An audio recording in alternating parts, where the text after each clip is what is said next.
Hi, everybody. Welcome to the 20th episode. We made it to 20, Milu, of Halos in the Infield's James Square.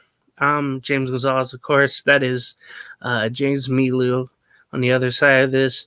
If you haven't already, please subscribe and follow Halos in the Infield on YouTube, and then Believe.com for the podcast form. And also on all of our social media platforms. It was a funny video of, I think that was Roger Large today, with his admiration for John Stamos. Yeah. So go check that out. Plenty more fun videos and videos that make you think coming up. And also, check out our sponsors, of course, Noble Ale Works at 1621 Sinclair Street, Suite B, Anaheim, California. For drink specials, just mention Heedy or Halos in the Infield, and also 714 Tickets. That will be moving to a new location next to Mezzo Cazones, which is a great place as well. And Milu, I got to give it up to you, man. You and Todd rocked it on Friday, and then it was Todd and everybody else there on Saturday. It was fun. Yeah, quickly talk about that experience at Mezzo's, and what did you have? Oh, Mezzo's is wonderful. If you ever want a good calzone, go to Mezzo's because they are very, very tasty. I had the spicy salami calzone, and had all kinds of good things in it. And it was spicy too, and I loved it. Mezzo's is a good spot. The owner, he was very welcoming, and he loved having us down there. And what a wonderful show we had. The Freeway Series got the win 3-2 over the Los Doyers of Los Angeles. So it was fun doing the show. I had a blast. I had a good time, and we were just kind of testing things out. For a minute there, we didn't have. Our audio was kind of jumbled. We had some technical difficulties, but after we figured that out,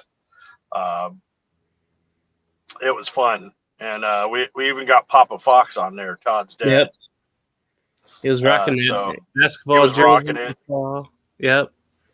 It was a lot of fun. I can't wait to do it again sometime. It was yeah, I had to work the next morning, and I'm down here in Oceanside, so I was like, damn, do I do that? Do I run that risk?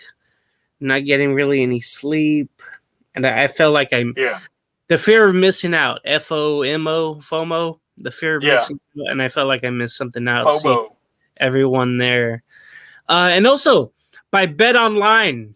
Bet Online is your number one source for sports this season. Every stat, every matchup with even live odds while the games are being played for all your MLB games out there, WNBA. And then when the games are over, head on to the online casino there and get in a game of blackjack or poker or unwind with over 150 slot games. And head over to the website today, betonline.com, to get on the action. Don't forget to use the promo code BELIEVE in all caps, BLEAV, for your 50% welcome bonus on your first deposit. So Bet Online, the game starts her. So recapping the week of games that were, it was an odd series because the Angels had Thursday off, and then I'm sorry, no. Yeah. Don't quote me on that. Yeah. Thursday off. They had Thursday off. And then they played they played the Freeway Series against Dodgers Friday and Saturday, and we had a rare Sunday off. That I know that usually happens before the All-Star break, so that was weird how it happened then. But yeah, the Angels got the win 3-2. It was a very, very surprising game. Steves got his 14th save. It came down to extra innings. Taylor Ward had that go-ahead single to bring home Adele from third when didn't really think that was going to happen. Somehow to keep Shohei Ohtani off the bases didn't work. He ran around him twice. That was very, very awful to see your ex win like that in that form. But for the Angels to get the win and break that 10-game losing streak against LA that went since July of 21, that felt very good. I could tell the excitement there, and Mezzo was there. Saturday, well, that didn't go as well. The game was out of reach pretty much almost right away. The Dodgers ended up winning 7-2 and splitting that series. By the way, the Freeway Series stands at 74-72 in favor of the Angels. They will play each other in Anaheim in September. To mention, the Dodgers had those confetti cake, cream Dodger City Connect jersey. Shohei homered again. Lux homered, but I know Ohapi homered, and that was pretty much it. Tyler Glasnow just shut down the Angels like he always does, like we all feared. So, James, quickly, what was your recap on the Freeway Series? Well, it was a pretty good series. That game, the first game had us all on pins and needles, especially going to extras. And then, Sandoval got hurt. Mm-hmm.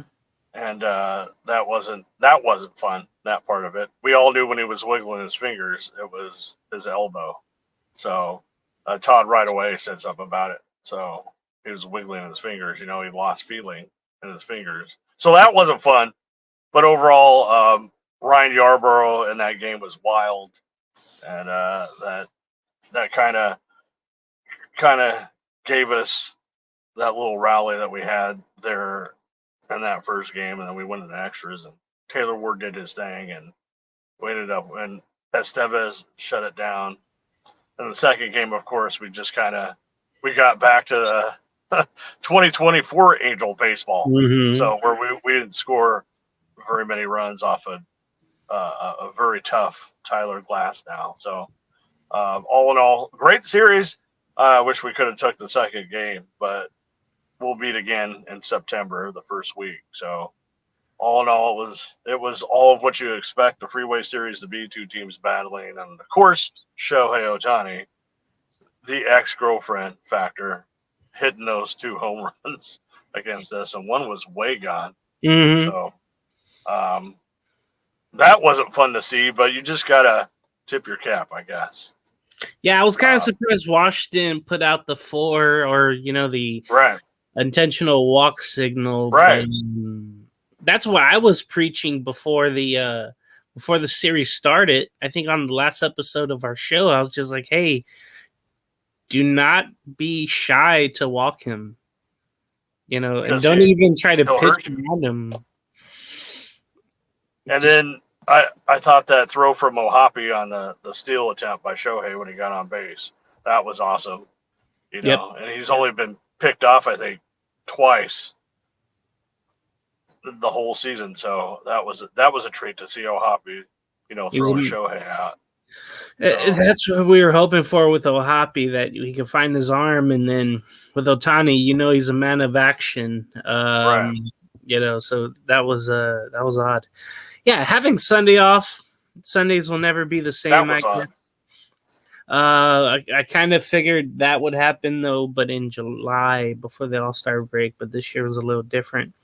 Then the Angels came home for a 3-game set against Oakland, and guess what? I don't know how the hell it happened. Maybe the A's are just that bad and floundering. But the Angels swept Oakland. It started out on Monday, the 5-1 victory over the A's, and Griffin Canning got the win. He pitched well enough. Taylor Ward had the home run, and he robbed a home run as well. So that was great to see. Hans Kraus has come up and really shown some good stuff. Canning went 7 innings, 1 earned run, and 5 walks, or 5 strikeouts and 1 walk. Finally, he had a really, really good game there for Griffin Canning, so I was very happy for him. Angels wearing their City Connects, by the way, on Monday. Then Tuesday came. The Angels held on to win 7-5. It got tricky at the end, But Esteves got his 15th save. Anderson got his 7th win. He's 7-7 now. Mickey Moniak. Let me tell you something. It's crazy about Moniak. He had the grand slam. He's been showing a little power as of late. Taylor Ward had another solo home run. Joe Adele had an RBI double. So that was very good to see. Moniak, it's just funny how he's off and on, and lately in the last 10 games he's been showing the power, not so much the consistency. And Ben Joyce, he's been, of course he has that fastball going, but that splinker, if that's pronounced correctly, has been going along very well. There's a lot of movement inside the right-handed batters. It looks very, very good. I really, really like that. And then Wednesday, you know about this game, of course. A 5-run 6th inning led to the sweep of Oakland. Oakland now with 11 straight road losses. It's just poor. John Bacon was at home plate umpire, and I don't know if you noticed sitting so close up, but he had an awful strike zone. I think it was, 83%. He missed 22 calls, I want to say, yesterday. A lot of frustration, I think, on both sides, even though they really want to show it. The Angels did win 5-2 in that series finale. Matt Moore got the win. Neto had the bases clearing. I want to say it was a double. Yeah. That the left fielder misplayed. Matt Thaiss had an RBI double. I haven't heard from that guy in a while. But looking at the starting pitching for that game, of course, it was Contreras. And it was lucky that he pitched 3 innings to get that out of him. And he did fairly well with only 1 run given up and 4 hits and 2 walks, 2 strikeouts. And in the bullpen game, Krause came in, Moore, Strickland, and Zuniga later gave up a run in 2 innings, but he was just there to fill in the hole there. So that's what you were hoping. The best case scenario in that last game, that it was a bullpen game, but hopefully you didn't have to use as many as, maybe Oakland did, and really tax your bullpen there. So that was great to see. So what was your opinion about the series, and how was that experience you had on Wednesday with the whole Christmas decorations ready up for this upcoming series? That was a great series. I mean, we saw what the Angels could do when they could score runs, and they got timely pitching and hitting like we always preach about. The first 2 games were great. We were actually scoring runs, and you got to beat teams like the A's. We're terrible, but they're even more terrible. They're in last place. They're in the cellar, so you got to beat these teams, and that's just what the Angels did. On Wednesday, I was up close and personal. I was right behind the A's dugout. I was even on. People saw me on TV and stuff. There was actually a call that kind of went the Angels' way, where the one of the base runners missed home plate. I don't know if you saw that, but he missed home plate. And both guys crossed, but one guy was ruled out because he missed it. I think it was the first runner. And the second run scored, which made it 2-0 Oakland. It was later determined that one runner would be called out. And then later on, the pitcher that was going for the A's, he was cruising. And I was there, and he was throwing a bunch of strikes. He had mostly strikes and very little balls. And he was throwing a good game, and once they took that pitcher out, then they brought in the bullpen, and they gave it up pretty quickly in that 6th inning on Zach Neto's bases clearing double. So all in all, the guys look pumped. Neto looked good. Moniak is coming around, which is good to see. We saw Ben Joyce out there. And the other guy that's kind of like the A's version of Ben Joyce, Miller, out there. Mm-hmm. Dude, that guy throws just as hard as Ben Joyce does. He hit he was hitting 101, 102 consistently. And so I stood up. I was sitting next to a guy named Road Trip Mike. He goes to every road game. A's fan. Oh, yeah. I heard of him. Yeah, Road Trip Mike. He's cool. I was talking to him. We were talking about the old times, the old days with the days of Vita Blue and all those guys that used to play for the A's, and it was kind of cool because we're kind of in the same boat. We're bringing up the rear in the division, so it was kind of like, oh yeah, well you have some good guys, we have some good guys, and we were just talking about players and stuff like that. Really cool guy. Got my picture taken with him. Mm-hmm. Awesome guy, awesome dude. So he's there for every road game. He follows the A's. Yeah, They're having a pretty yeah. You mentioned that pitcher Joey Estes, and it's something Estes, you Joey always Estes. mention, where the Angels make a starting pitcher look like a Cy Young Award winner. I just had to mention that because you always say that, and it's damn true. Yesterday, Right? His ERA is 5.24, and Right. Tell and you we like made him. We couldn't hit off him. I mean, yeah, he was throwing strikes too, and we'd hit balls. We would hit balls on the ground, balls in the air. They were just hit to people, and we couldn't get anything going. Once they took him out, and I was up close and personal, and they're like, giving him congratulations and all that stuff. And they brought the other guy in. He immediately starts giving up runs. But yeah, Joey Estes, he pitched a great game, and it's true. We make these pitchers with 5+ ERAs look like Cy Young Award winners, and it's just pitiful. Yeah, but I know you say that all the time, and that's I say it all the time. Because I was listening to a portion of the game when he was out there, and they were just, Mark Lakeson was just raving about him, but maybe it was just the Angels not not performing well. All right, so that looked like a fun day. I bet you got sunburnt a little bit. I got sunburnt. Or a lot. I got sunburnt, yeah. I did get burnt on my arms and some of my legs, but it was fun. It was amazing. Those were amazing seats, and I hopefully can't wait to sit there again sometime. So let's get to the 4-game series that will be the Tigers coming into the Big A Friday through Saturday. Or the weekend, of course, will be Christmas in June, whatever that the hell means.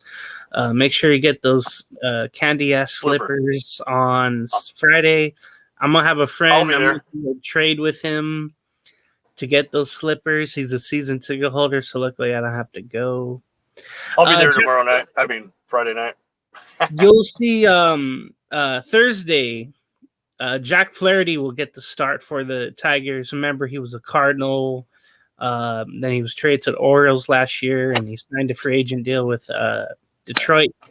He's 5-4 this year. Daniel Davis, Daniel Davis. Daniel Davis.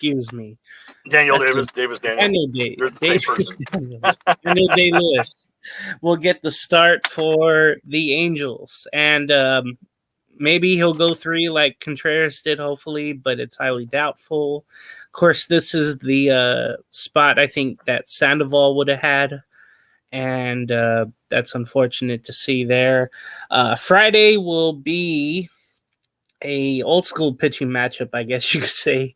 Kenta Maeda, who's 2-4 and a 6 ERA, will go again for the Tigers, and Plesac will go for the Angels. He's 1-1 with the 8.68 ERA, of course, but he's only just begun. Saturday, Detroit Rock City will bring out Olsen.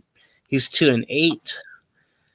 The right-hander Reese Olson, he's one of their young pitchers, and then Griffin Canning will try to duplicate his start from last time on Saturday night. Of course, that would be fireworks, and also on MLB Network, so maybe I'll watch that if I get home.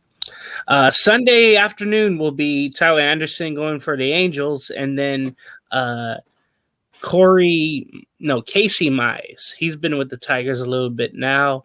He's been in 54 games for them with the 819 career regular season record, but he'll go for the Tigers on that Sunday finale. Milu, every time I feel confident about a series, I jinx them. Yeah, I said nothing about the Oakland series. But I truly feel this is a Rally Chris special. 3 out of 4 for the Angels. I hope I don't jinx them. I look at the Tigers right now. You know, they're 37-43, fourth in the Central, just fading away. Could be a chance both teams are even records by the time the series is over. Yeah, I'm going 3 out of 4. What do you think, stemming from the pitching matchups? I'm going to go with the split 2-2. But the Angels are getting hot at the right time. Yeah, split according to the pitching matchups because we have a couple of question marks since we're kind of going into a bullpen game with Davis Daniel. So we'll see.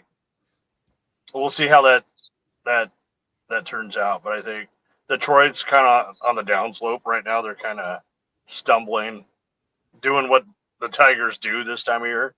It always seems like they go well, you know, at the beginning of the season, and they start going south. So that's what it then felt they like start this losing year. a bunch of games.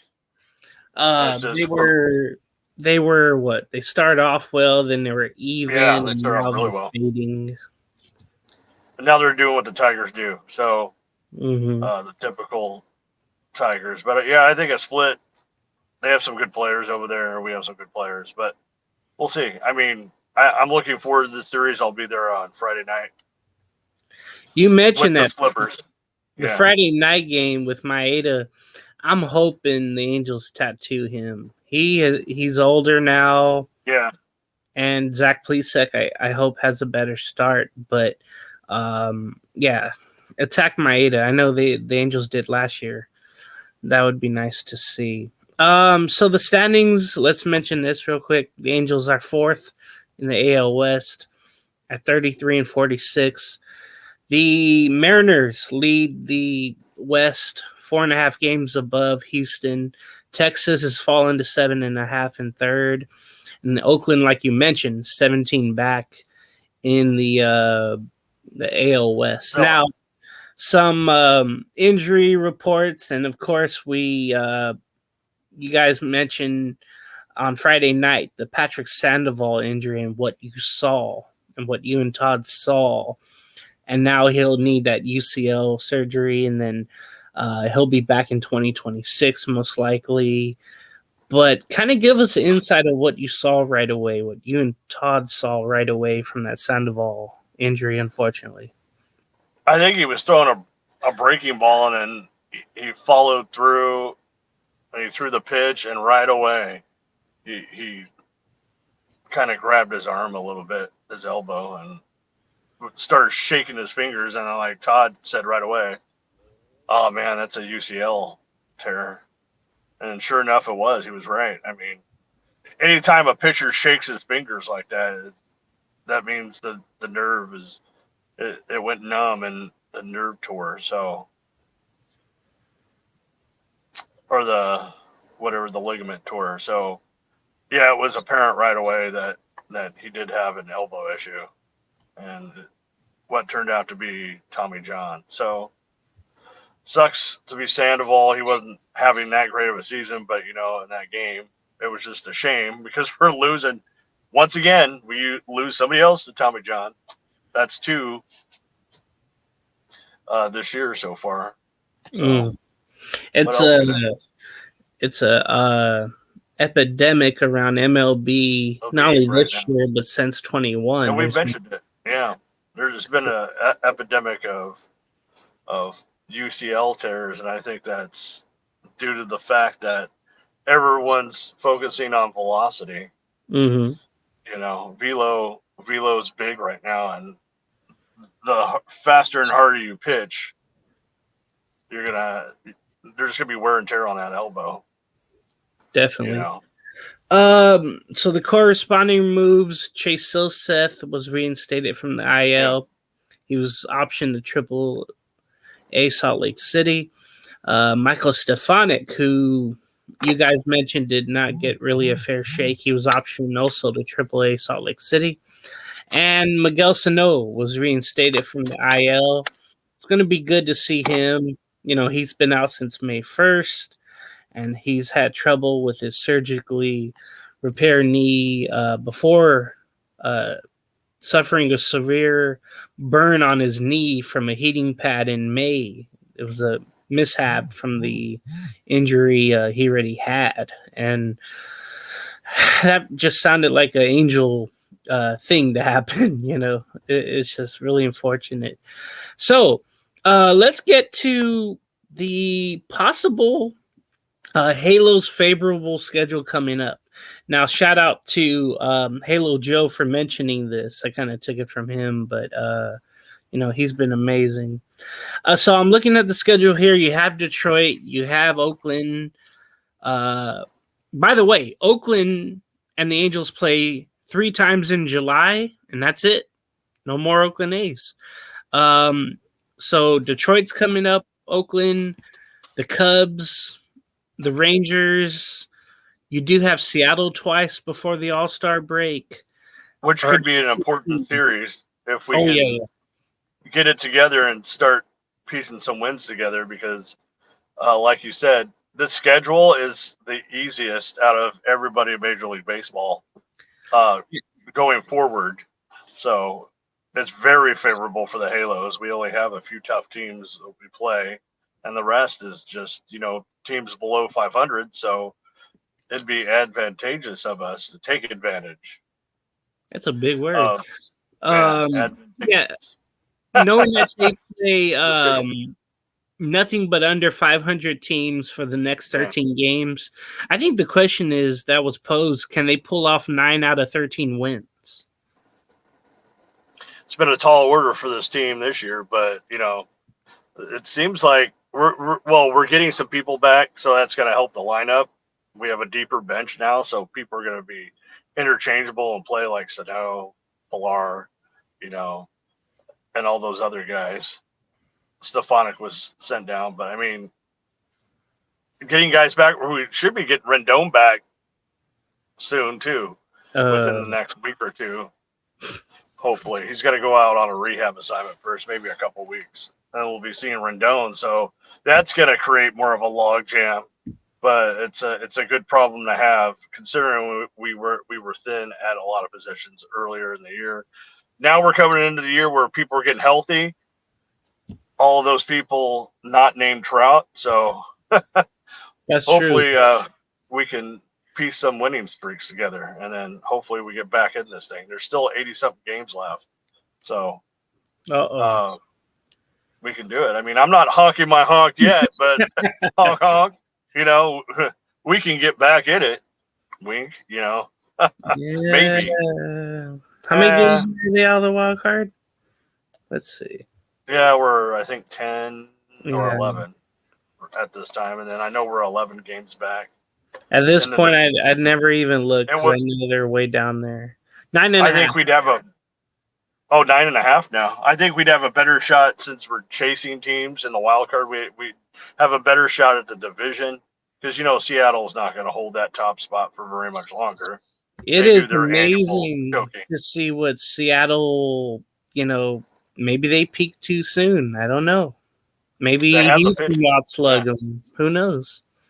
Yeah, Houston's now only 4 or 5 games back. Mm-hmm. So, and they were where we were pretty much like 8, 9 earlier in the season. So, yeah, I mean, it's definitely very favorable. We'll see what happens. But I'd like to see us. Yeah, go. No, you mentioned Houston. You would think they would be active for the trade deadline if they really want to try to go at it one more time and get pitchers. Do you think there's a chance they go after Anderson? I was thinking about that the other day, even though it's an inner division trade. Do you think they make that move or they go elsewhere? I don't think they Tyler Anderson gets traded within the division. That would be Angels kind of avoid trading people in the AL West. So it's possible, but I don't think it's too likely, to be quite honest with you. I just but want you never something know. from the Yeah, Orioles. I want something for the I think Orioles, he'd the go to it. Yeah, Yankees, the Dodgers. I want the something like that. Dodgers, they need pitching. Yeah, they may get Anderson back. He's on his, was it the last year of his contract? No, one more season No, after one this. more season. That's right. He's on a 3-year deal. So, um, yeah, so he may get unloaded if we don't get back in the race, which right now we're out of everything pretty much. But Right now. typical. But there's hope with this more favorable schedule. But we'll see. We'll see. So let me ask your opinion on this, and it's the question about Kevin Pillar and why he's in and out of the lineups, and Todd's been advocating for him to start more games. I heard it's the organization pulling him back from starting day to day just because he's 36 years old. He was playing independent ball last year, and they're saying maybe the stats that he has, even though they're great, they could be just a mirage of what he should be doing. But do you know why? Do you have a theory about why he's not starting every game? Well, I think it's mostly due to his age. He's 36 now, and Wash doesn't want to play him because he doesn't want to. Just like you said, they don't want to tire him out. But he's been by and far better than Mickey Moniak. And every time I don't see Kevin Pillar in that lineup, I'm like, why in the hell is he not in that lineup where he should be? And Moniak lately has been a little better, but he's still Mhm. hitting below the Mendoza line. He had that grand slam and he had hit yesterday. But Kevin Pillar should be playing every day, plain and simple. Thing too, Milu, and the thing that I also think it is like they want to see what they have with Moniak and Right. Adele, and since Absolutely. Trout's That's out as another. well, they kind of want to see what those two young guys can do. But like I mentioned, I think on Tuesday with Joe Odell, he after that game he was 9 for his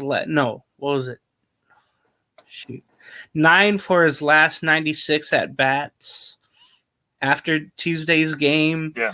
I'm thinking, oh great, you have the power supply, but you don't have the consistent hitting, and eventually somebody's gonna have to be released or cut or something like that. And Pilar might get traded. Who knows? Maybe they're saving him for trade value. That's always a thing I could think of. Yeah. So That's true. That's true.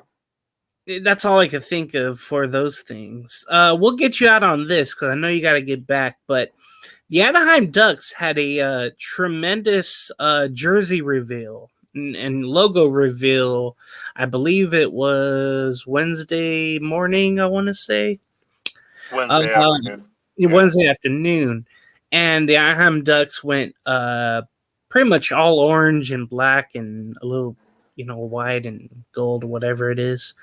But they really supported Orange County. They actually said, I think it was Orange Country. Orange Country. Yeah. I was like, wait, what? Welcome to Orange Country. Orange Country. The president of marketing, the vice president of marketing, mentioned, we are distinctly not LA. We do not want to be LA. We are not from LA. We're moving in a bold direction, and there's a reason for it.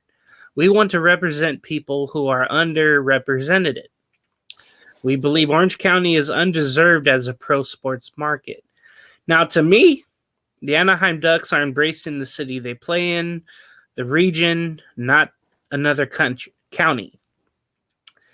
This is something that Artie Moreno and the Angels just do not do.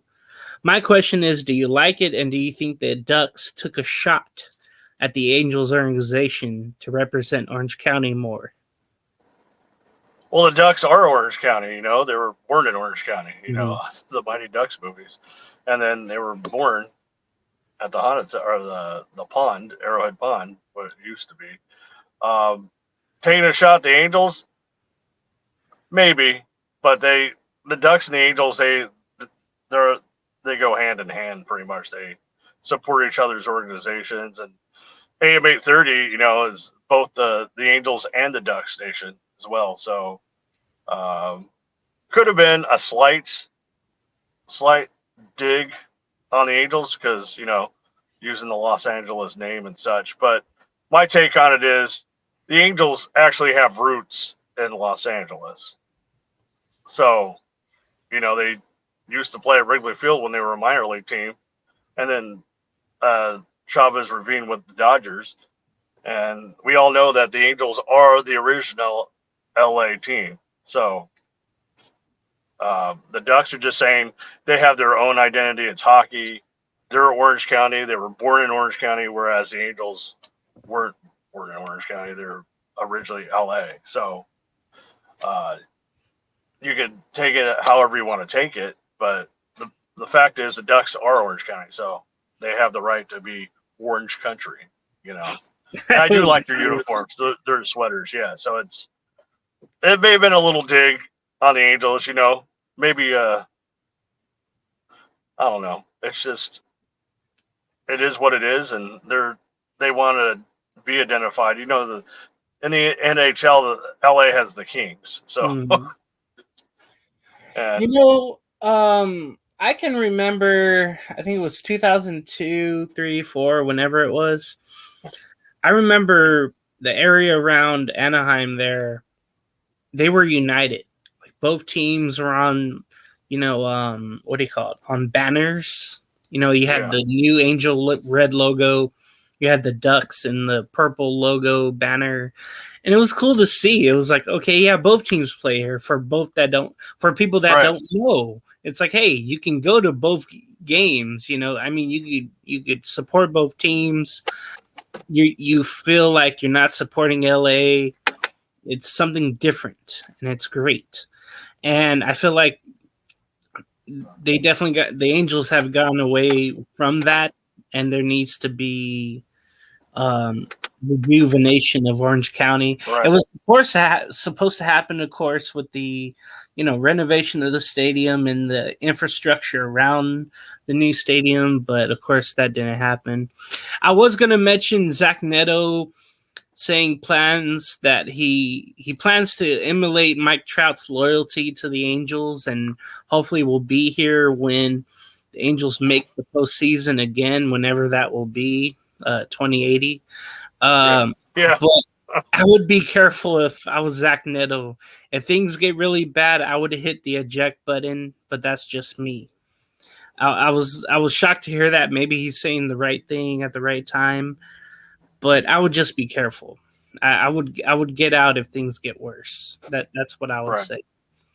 All right, so it's been a great show. I know you got to get back, Melau, and just thank you for coming on today, of course. Yeah. And we'll have next week's 21st episode. 20th episode definitely was Brad Fulmer or Jared Walsh's show or Tony RMS Jr.'s show. Yeah, it was one of those. DJ Crone. When he first came up or whenever, Yeah. So yeah, go to Believe.com for Juan the podcast. Oh, I love Ron Rivera. Hell yeah. Go to betonline.com. Check out Mezzo's right across the Big A there. We're gonna have Mezzo's is wonderful. Mezzo is wonderful. You're gonna love their calzones, and their salads are fresh. They have pasta salad too. They have wings. Their wings were amazing. They're just not calzones, and they also have beer over there too. Let's go. Noble Ale. They carry some Noble Ales from Noble Ale. So you know what? If the Angels do win 9 out of 13, I'll pay for Mezzos for whomever is watching. Oh yeah. Let's do this. Whomever watches these, they type in Mezzos in the comment or Mezzo in the comment. The Angels go 9 for 13. We're gonna plan something big there for me to pay for everyone. That would mean we're getting back into things. Oh yeah. Hopefully. With 714 Tickets moving right next door and Noble Ale Works across the street, it's literally a heady arrow to the Big A. Like I was mentioning, it's a triangle right now or a trifecta. Yeah, but trifecta. Absolutely. But, yeah, I can't wait to see how all that goes. You can hit our sponsors all right there. it's just perfect for us and everybody involved to get involved with local businesses. It's great. Thank you for watching, everybody, and we'll see you next time on James Squared. Later, folks. Let's go Halos.